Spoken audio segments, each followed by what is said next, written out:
रक्षा के लिए आतंकवादियों से लोहा लेने वाला एनएसजी कमांडो अब खुद नशे का सौदागर बन गया है। राजस्थान एटीएस और एएनटीएफ की संयुक्त कार्रवाई में कुख्यात ड्रग तस्कर और पूर्व एनएसजी कमांडो बजरंग सिंह को चुरू से गिरफ्तार किया गया। इस ऑपरेशन का नाम दिया गया ऑपरेशन गांजने। क्या है यह पूरा मामला और कैसे एक एनएसजी कमांडो ड्रग तस्कर बन गया, इस रिपोर्ट में आप देखिए।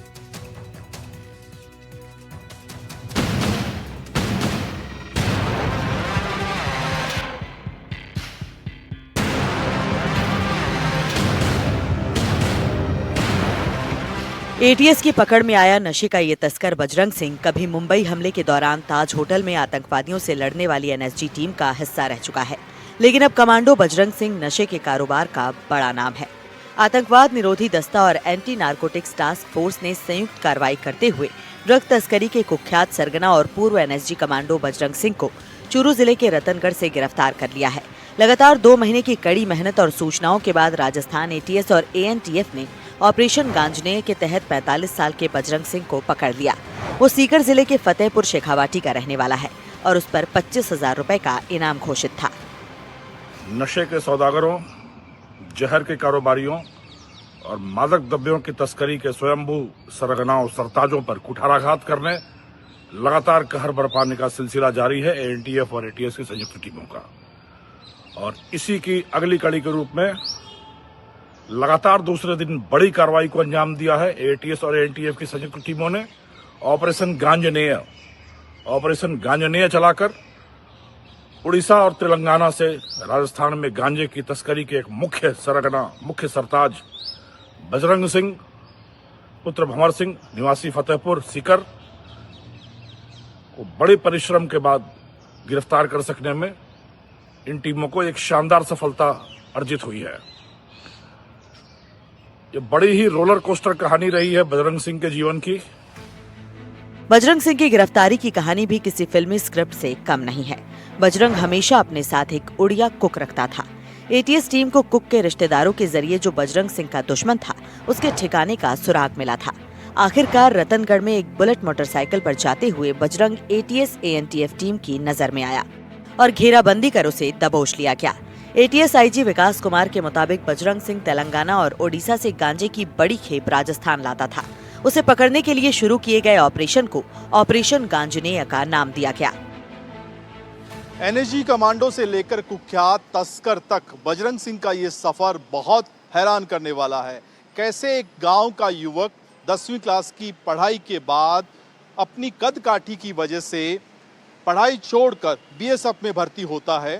पंजाब, असम, पश्चिम बंगाल, ओडिशा और राजस्थान में सीमा सुरक्षा में वो अपनी ड्यूटी निभाता है और उसके बाद उसकी फिटनेस और उसकी बहादुरी को देखते हुए उसे एनएसजी में चुन लिया जाता है और कैसे 7 साल तक वो एनएसजी कमांडो के तौर पर अपनी सेवाएं देता है। यहाँ तक कि 2008 में मुंबई में हुए आतंकी हमले में भी आतंकियों से लोहा लेने वाला बजरंग सिंह कैसे एक कुख्यात तस्कर बन जाता है। और सबसे बड़ी बात कि 2021 में जब वो रिटायरमेंट के बाद गांव में लौटा तो पहली कोशिश उसने राजनीति में आने की। उसने अपनी पत्नी को प्रधान का चुनाव भी लड़वाया था, लेकिन चुनाव हारने के बाद धीरे धीरे उसका झुकाव और उसका मेलजोल जो है वो अपराधियों के साथ बढ़ने लगा। और उसके बाद की जो पूरी कहानी है वो ये बता रही है कि कैसे उसने इस नशे की दुनिया में अपना एक साम्राज्य खड़ा किया और कैसे धीरे धीरे वो एक बड़ा नाम बन गया।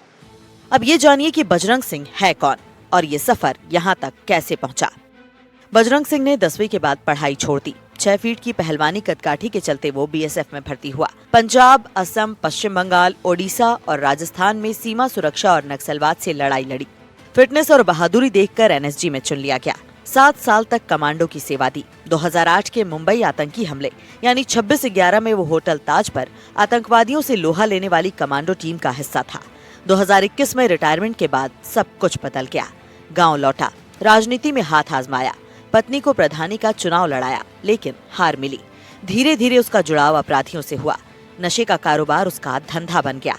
बजरंग सिंह बड़े पैमाने पर तेलंगाना और ओडिशा से गांजा लाकर राजस्थान में सप्लाई करता था। वो छोटी खेपों में नहीं बल्कि क्विंटल में तस्करी करता था। 2023 में हैदराबाद के पास 2 क्विंटल गांजा तस्करी में पहले ही गिरफ्तार हो चुका था। उसके खिलाफ सीकर में भी केस दर्ज है, जहां कई क्विंटल गांजा बरामद हुआ था। बजरंग गांजे की बड़ी खेप मंगवाकर उसे छोटे हिस्सों में बांटकर राजस्थान के अलग अलग हिस्सों में सप्लाई करता था। 7 साल तक एनएसजी कमांडो के रूप में सेवाएं देते हुए मुंबई में 26/11 जो अटैक हुआ था, जो आक्रमण हुआ था होटल ताज पर, उससे निपटने के लिए गई बहादुर जांबाजों की टोली कमांडो बजरंग उस टीम का सदस्य था। और कभी ऐसा वीर बहादुर कर्तव्य परायण रहा देश का एक जांबाज सिपाही किस तरह अपनी गलत संगत, महत्वाकांक्षा और राजनीतिक महत्वाकांक्षा की बलि चढ़कर नशे की दुनिया का बेताज बादशाह बन गया। एक प्रतिद्वंदी के माध्यम से उसके इस कुक का ठिकाना मिला हमारी टीमों को, और उंगली पकड़कर पहुंचा पकड़ना, तिनके का सहारा लेकर ताल पार करना, यही शक्ल रहा, यही आदत रही है एटीएस और एएनटीएफ टीमों की। और उस एक सूत्र से रतनगढ़ चूरू में इसके ठिकाने तक पहुंचकर काफी साहसिक अंदाज में इसको गिरफ्तार करने में सफलता मिली है। मैं उम्मीद करता हूं कि यह सफलता एक बड़ी सफलता है। बजरंग न सिर्फ सतर्क बल्कि चालाक भी था। मोबाइल इस्तेमाल करने से बचता था और अपनी पहचान छिपाने में माहिर था। टीम को उसके कट्टर दुश्मन से इनपुट मिला कि बजरंग सिंह हमेशा अपने साथ एक विश्वस्त कुक रखता है। कुक के जरिए बजरंग तक पहुंच बनाई गई। रतनगढ़ में एटीएस और एएनटीएफ की टीम ने उसे बुलेट पर जाते हुए देखा और पीछा करके उसके ठिकाने से उसे दबोच लिया। बजरंग सिंह से पूछताछ में कई अहम खुलासे हुए हैं और जल्द ही ड्रग नेटवर्क के दूसरे बड़े चेहरों तक पहुंचने की उम्मीद की जा रही है। एनडीटीवी के लिए जयपुर से सुशांत पारिक की रिपोर्ट। और देश की आर्थिक सुरक्षा को हिला देने वाली सनसनीखेज खबर झालावाड़ से सामने आई। पुलिस ने ऐसा खुलासा किया जिसने पूरे नेटवर्क की जड़ें हिला दी। झालावाड़ में पति पत्नी नकली नोट छापने का काम कर रहे थे। आपको बता दें कि ये पति पत्नी 12,20,000 के फर्जी नोटों के साथ गिरफ्तार कर लिए गए और इन्हें फिलहाल चंडीगढ़ पुलिस अपने साथ ले गई। तो आखिर कैसे चल रहा था ये नकली नोटों को छापने का गोरख धंधा? क्या है पूरा मामला, इस रिपोर्ट में आप देखिए।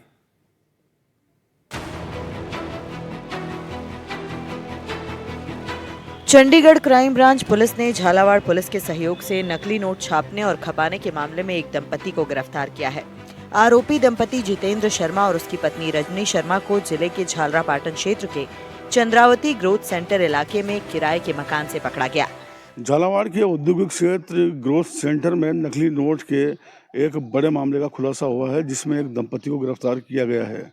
जितेंद्र शर्मा और उसकी पत्नी रजनी शर्मा को चंडीगढ़ पुलिस यहां पर पहुंचती है और उसको गिरफ्तार करके अपने साथ ले गई है।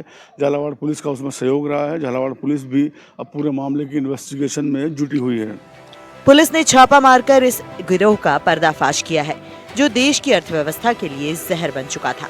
घर के अंदर से नकली नोट छापने की मशीनें, स्पेशल पेपर और लाखों रुपए की नकली करेंसी देखकर पुलिस के भी होश उड़ गए। झालावाड़ एसपी अमित कुमार ने बताया कि ये गिरोह संगठित नेटवर्क का हिस्सा था, जो देश भर में नकली करेंसी फैला रहा था। इनके तार कई राज्यों से जुड़े हैं। आरोपियों से गहन पूछताछ जारी है और जल्द ही और भी गिरफ्तारियां हो सकती हैं। चंडीगढ़ क्राइम पुलिस से झालावाड़ पुलिस को एक इनपुट इस आशय से प्राप्त हुआ कि एक महिला फेक करेंसी के षड्यंत्रपूर्ण गिरोह में शामिल है और यहां से कुरियर सर्विसेज के थ्रू फेक करेंसी सप्लाई कर रही है। उसके बाद इनपुट प्राप्त होने के बाद झालावाड़ पुलिस ने अपनी बड़ी टीमें बनाकर स्पेशल टीम तैनात करके उनकी पहचान सुनिश्चित की। कई सारे सीसीटीवी खंगालने के बाद में उस गिरोह का चिन्हीकरण हुआ। उसके बाद संयुक्त कार्रवाई में चंडीगढ़ पुलिस और झालावाड़ पुलिस ने ये कार्रवाई अमल में लेके आई, जिसमें जितेंद्र शर्मा और रजनी शर्मा करके 2 आरोपी हैं। इन संदिग्ध आरोपियों को डिटेन किया गया। इनके कब्जे से लगभग 12 लाख की फेक करेंसी जब्त हुई है। साथ ही कलर प्रिंटर और अन्य जो साक्ष्य हैं जिनसे नकली नोट बनाते थे वो भी जब्त किए गए। मामला बेहद सनसनीखेज और चौंकाने वाला है, क्योंकि ये दंपति जो थे जितेंद्र शर्मा और उसकी पत्नी रजनी शर्मा यहाँ लंबे समय से नकली नोट का कारोबार कर रहे थे। उनके द्वारा यहाँ पर बाकायदा नकली नोट की फैक्ट्री चलाई जा रही थी तथा उनके पास से 12,20,000 रुपये की जाली मुद्रा भी पुलिस ने बरामद की है। झालावाड़ के ग्रोथ सेंटर में हम इस वक्त मौजूद है। पूरा औद्योगिक क्षेत्र है जहाँ एक आवासीय कॉलोनी भी बनी हुई है। उसी का यह मकान नंबर 129A मैं आपको दिखाना चाहूँगा। मेरे पीछे यही ये पूरा सारा काला कारोबार चला करता था। फिलहाल यहाँ पर ताला लगा है। अंदर के जो कमरे हैं और अंदर के जो दरवाजे हैं उनको पुलिस के द्वारा सील कर दिया गया है, क्योंकि यहीं से वो सारा मटेरियल बरामद हुआ है जो नकली नोट बनाने में काम में लिया जाता था। प्रारंभिक तौर पर जानकारी मिलती है कि ये जो दंपत्ति नकली नोट का काम करते थे उज्जैन के रहने वाले हैं और उनके किसी परिचित का ये मकान है, जिसमें कुछ लगभग 5-6 महीने पहले इस मकान को इन्होंने किराए पे लिया था और यहाँ आकर ये रह रहे थे। खुलासा उस वक्त हुआ जब चंडीगढ़ पुलिस ने झालावाड़ पुलिस से संपर्क साधा और ये सारे मामले की परतें खुलती गईं। बिजनेस करने का जो तरीका था, नकली नोटों का जो व्यापार कर रहे थे लोग, बड़े ही आधुनिक तरीके से चौंकाने वाली तथ्य इसमें निकलकर सामने आए हैं।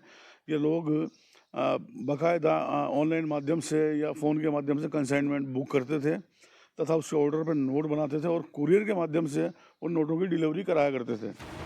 अब आपको ये बताते हैं कि आखिर ये पूरा नेटवर्क चल कैसे रहा था। किराए के मकान से चल रही थी नकली नोटों की factory. Colour printer, laptop, screen frame, special paper और नोट बनाने की पूरी मशीनरी बरामद। देश भर में कुरियर से भेजते थे नकली नोट। फर्जी नाम और पते से होता था खेल। 6 महीने से ये गोरख धंधा चल रहा था और पड़ोसियों को इसकी भनक तक नहीं लगी। चंडीगढ़ में पकड़े गए गिरोह के सदस्यों से झालावाड़ की कड़ी खुली।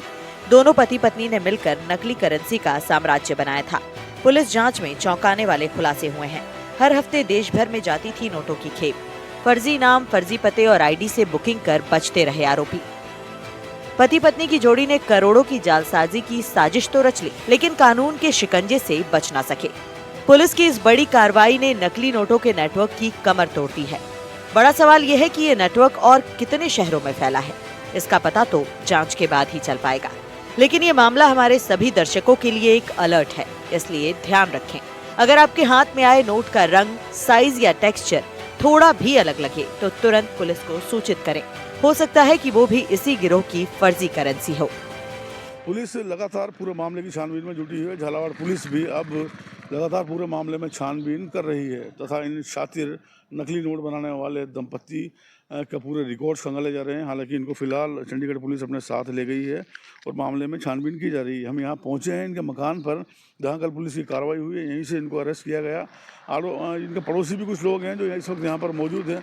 उनसे भी बात करके पूरे मामले को जानने का प्रयास करेंगे कि आखिर वो इनके बारे में क्या जानते थे। क्या नाम है आपका? मेरा नाम समीक्षा। समीक्षा, तो आपके पास में एक दंपत्ति को पकड़ा गया है नकली नोट बनाने वालों को, क्या जानकारी है इनके मामले में? हम तो जानते नहीं थे, बस परसों के दिन पुलिस आई थी, तब टीवी वगैरह में देखा तो पता चला कि नकली नोट का कारोबार करते। तो कभी इन लोगों से बातचीत होती थी? नहीं, बातचीत नहीं हुई और कभी बाहर भी नहीं निकलते थे ज़्यादा। बाहर नहीं आते थे ये लोग? हाँ। कब से यहाँ रह रहे थे? ये अभी कुछ 5-6 महीने हुए हैं। 5-6 महीने से। कभी आप लोगों को ऐसा लगा कि कुछ गलत हो रहा है? नहीं, ऐसा तो कुछ भी नहीं लगा। एक और पड़ोसी महिला हमारे साथ मौजूद है। क्या नाम है आपका? सीमा शर्मा। सीमा जी, एक जितेंद्र शर्मा और उनकी पत्नी को पकड़ा है कल यहाँ से। हाँ जी। कब से ये लोग यहाँ थे? कभी ऐसा लगा कि कुछ गलत कर रहे हैं? नहीं, ऐसा कुछ भी नहीं लगा हमें तो। क्या ये कब से यहाँ पर रहना है? ये अभी 5-6 महीने हुए हैं। कौन कौन था इनके परिवार में? 2 ही पति पत्नी हैं और 2 बच्चे हैं। तो जब कैसे पता लगा आपको सारा ये? हमें तो पुलिस आई और है ना, जो अखबार में देखा, टीवी में देखा, तब पता लगा हमें तो। देखिए, साफ तौर पर ये लोग यहाँ झालावाड़ का एक औद्योगिक क्षेत्र है, ग्रोथ सेंटर, यहाँ रहकर ये काम कर रहे थे और किसी को कानो कान भनक नहीं थी कि यहाँ पर इस मकान में क्या काम चल रहा है। बहरहाल जो भी हो, लेकिन जितेंद्र शर्मा और उनकी पत्नी उसकी पत्नी रजनी शर्मा अब चंडीगढ़ पुलिस के कब्जे में हैं और चंडीगढ़ पुलिस वहाँ उनको लेकर गई है तथा उनसे पूछताछ कर रही है, जिसमें आगे और भी खुलासा होने की संभावना है। झालावाड़ पुलिस भी पूरे मामले की छानबीन में जुटी है, जिसमें आगे और भी कई परतें खुल सकती हैं। एनडीटीवी के लिए झालावाड़ से रियाज खान। और वहीं जोधपुर की SC/ST कोर्ट से सजा सुनाने के बाद आरोपियों के कोर्ट से भागने का सनसनीखेज मामला सामने आया। यह मामला 26 सितंबर 2025 का है, जब कोर्ट में आरोपियों को सजा सुनाई गई और इसके बाद ये लोग फरार हो गए। इसे लेकर जोधपुर के उदय मंदिर थाने में कोर्ट के रीडर संजय पुरोहित ने मामला दर्ज करवाया और पुलिस अब इसकी जांच में जुट चुकी है। लेकिन बड़ा सवाल यह है कि आखिर ये लापरवाही हुई कैसे और इसका जिम्मेदार कौन है? क्या है ये पूरा मामला? इस रिपोर्ट में आप देखिए।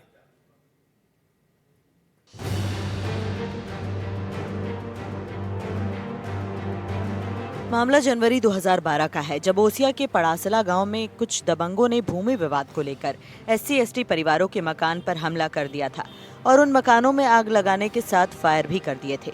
इस मामले में मतोड़ थाने में मामला दर्ज किया गया था और उस मामले की सुनवाई जोधपुर की SC/ST कोर्ट में चल रही थी। 26 सितंबर को कोर्ट ने इस मामले में 16 आरोपियों को सजा सुनाई थी, लेकिन ये सभी 16 अभियुक्त कोर्ट से एक-एक कर फरार हो गए। फिलहाल कोर्ट के रीडर संजय पुरोहित द्वारा इस मामले में उदय मंदिर थाने में रिपोर्ट दर्ज करवाई गई है। पुलिस ने इस मामले में कोर्ट से पत्रावली मांगी है और जांच कर रही है। ये 31 जनवरी 2012 की आधी रात को ओसिया थाना अंतर्गत पड़ासला के अंदर एक दलित बस्ती पर हमला हुआ था। उस हमले का मैटर था, उसके लगातार करीब 13-14 साल हो गए उस बात को, और इस लंबे इंतजार के बाद में फैसला आया। कोर्ट ने हमारी दलीलों को, हमारे फैक्ट्स को, सरकार के इस चीज़ को माना, और मानने के बाद में सभी मुलजिम, तो 19 में से 3 मुलजिम की मौत हो चुकी थी इस दौरान, ट्रायल के दौरान, और बाकी बच्चे 16 अभियुक्त है, उनको न्यायालय ने, माननीय जो SC/ST विशेष न्यायालय है, उन्होंने 7 साल की सजा सुनाई है। अलग अलग में अधिकतम सजा है वो 7 है, बाकी छोटी छोटी सजा 1 साल, 1.5 साल, 2 साल ये भी है, जुर्माना और सजा हुई। कोर्ट ने भरोसा कर दिया कि मुलजिम सभी कोर्ट में है और इनको कस्टडी में भेजना है।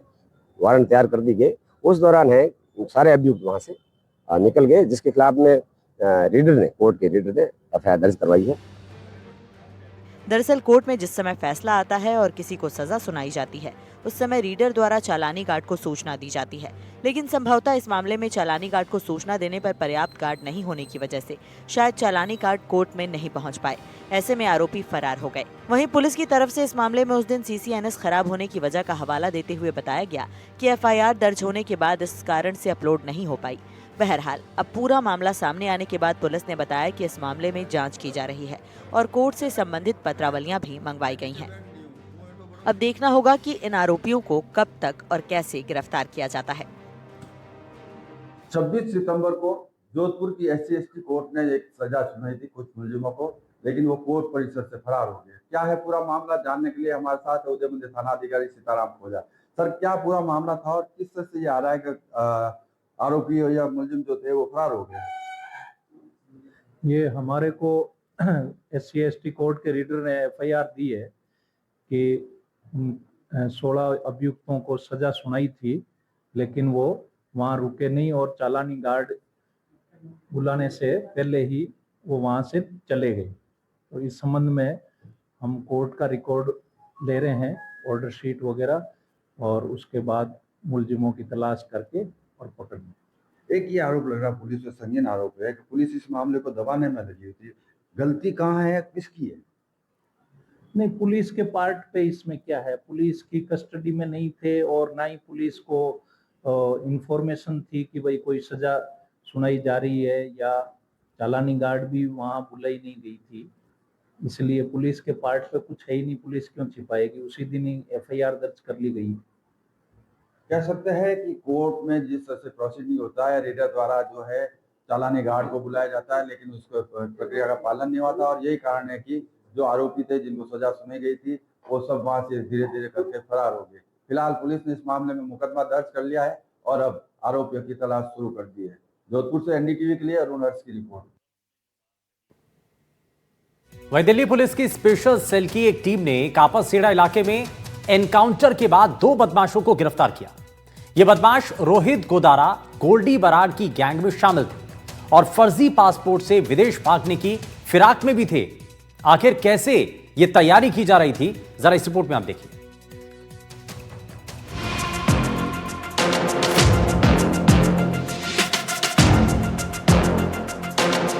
दिल्ली के कापसेड़ा इलाके में रोहित गोदारा गैंग के शूटर्स और काउंटर इंटेलिजेंस यूनिट के बीच मुठभेड़ हुई। इस मुठभेड़ के दौरान एक बदमाश को पैर में गोली लगी है। मुठभेड़ के बाद पकड़े गए बदमाश श्रीगंगानगर और गुजरात के कुछ मामलों में वांटेड हैं।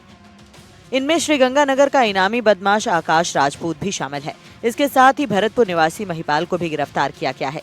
दोनों बदमाश रोहित गोदारा गोल्डी बराड़ गैंग के शूटर हैं। घायल बदमाशों को मेडिकल के लिए भेज दिया गया है। पुलिस के मुताबिक दोनों अपराधी विदेश से गैंग चलाने वाले गैंगस्टर रोहित गोदारा, गोल्डी बराड़ और वीरेंद्र चारण से जुड़े हुए थे। आकाश राजपूत जुलाई 2022 में करनाल में एक अस्पताल के बाहर गोलीबारी में शामिल था। इस गोलीबारी की साजिश प्रवासी गैंगस्टर दलेर कोटिया ने रची थी। आकाश जुलाई 2025 में गुजरात में अपहरण की एक घटना में भी वांटेड था। इसमें गैंगस्टर कीरत सिंह झाला ने पीड़ित से 100 करोड़ रुपए की फिरौती मांगी थी। श्रीगंगानगर पुलिस ने आकाश पर 20,000 रुपए का इनाम घोषित कर रखा था। आकाश राजपूत राजस्थान के वांटेड गैंगस्टर जगदीश जगला और अभिषेक गौड़ के जरिए रोहित गोदारा, गोल्डी बराड़ और वीरेंद्र चारण के साथ जुड़ा था और भारत से भागने के लिए फर्जी पासपोर्ट बनवा रहा था, जिसकी प्रक्रिया भी लगभग पूरी हो चुकी थी। आकाश राजपूत अपराध की दुनिया में 2019 से सक्रिय है। 15 जून 2020 को श्रीगंगानगर पुलिस ने उसे गिरफ्तार किया था, जब वो हिमालय कस्बा पर 25 अप्रैल 2019 को फायरिंग करके जानलेवा हमला करने के मामले में फरार चल रहा था। स्पेशल सेल के एडिशनल डीसीपी प्रमोद सिंह कुशवाहा ने बताया कि ये गिरफ्तारी दिल्ली एनसीआर में गैंग वॉर रोकने में बड़ी सफलता है। जांच जारी है और जल्द ही दोनों को कोर्ट में पेश किया जाएगा। इन दोनों शूटर्स के पकड़े जाने के बाद कई और बड़े खुलासे होने की भी उम्मीद है। दिल्ली पुलिस की स्पेशल टीम के द्वारा आज एनकाउंटर किया गया, जिसमें शुक्रवार सुबह कपासयाड़ा में 2 बदमाशों को पुलिस ने गिरफ्तार किया है, जिनमें से एक बदमाश का नाम आकाश राजपूत बताया जा रहा है तो वहीं दूसरे का नाम महिपाल बताया जा रहा है। दोनों बदमाश गोल्डी बराड़ और रोहित गोदारा गैंग से जुड़े हुए थे, जो विदेश भागने की फिराक में थे। जयपुर से सहयोगी सुशील कुमार के साथ वीरेंद्र सिंह शेखावत, एनडीटीवी। तो कैसे विदेश भागने की तैयारी थी और राजस्थान से क्या कनेक्शन था, और ये इतने बड़े बड़े गैंग हैं जो कि लगातार दहशत फैलाने की कोशिश कर रहे हैं, लेकिन अब उन तक पहुंचने की हर संभव कोशिश की जा रही है। उनके जो गुर्गे हैं, बदमाश हैं, उनको एनकाउंटर में ढेर भी किया जाता है। यार रुकिए एक छोटे से ब्रेक के लिए, आप कहीं मत जाएगा, बने रहिए एनडीटीवी राजस्थान के साथ। नमस्कार।